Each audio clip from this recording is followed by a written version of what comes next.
नमस्कार, मी पूजाच कंटेंट या यूट्यूब चॅनलमध्ये तुमचे अगदी मनापासून स्वागत आहे। आजच्या व्हिडिओमध्ये मी तुम्हाला नागपंचमीच्या दिवशी बहीण भावासाठी उपवास का करते आणि एकतरी झोका नागपंचमीच्या दिवशी का घेतला जातो याविषयीचा हा माझा व्हिडिओ असणार आहे। व्हिडिओ जर तुम्हाला आवडला तर लाईक, शेअर आणि सबस्क्राईब करायला विसरू नका। चला तर मग श्रावण महिना सुरू झालाय। अगदी पवित्र महिना म्हणून आपण श्रावण महिन्याकडे बघितलं जातो। खूप सणावारांचा हा महिना श्रावण महिना आहे। सणांचा राजा म्हणून आपण श्रावण महिन्याला ओळखलं जातं आणि ह्याच महिन्यात म्हणजे श्रावण महिन्यामध्ये पहिला सण आहे तो म्हणजे नागपंचमी।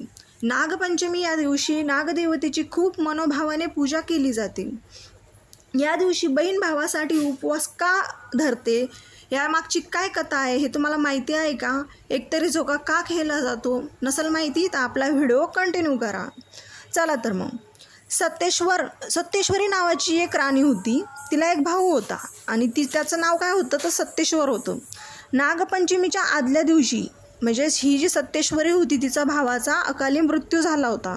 मृत्यू झाल्यामुळे सत्तेश्वरी खूप दुःखी होती। ती काहीच खात नसे, पाणी पित नसे।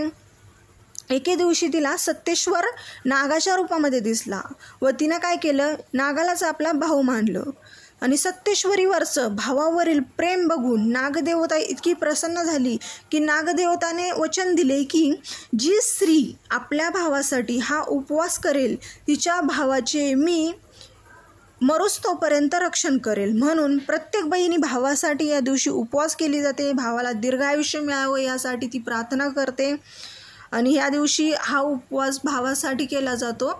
आणि आता तुम्हाला मी हे सांगणार आहे की आपण नागपंचमीच्या दिवशी झोका खेळतोच। एक तरी झोका खेळण्याची काय ही प्रथा आहे तर ज्यावेळेस आपण हा झोका खेळतो त्यावेळेस तो झोका वर जातो।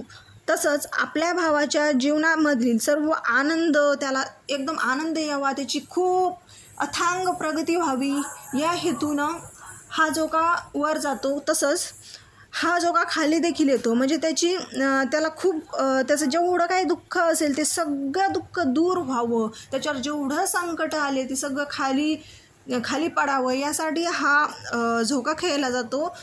तुम्हाला जी माहिती आवडली तर लाईक, शेअर आणि सबस्क्राईब करायला विसरू नका।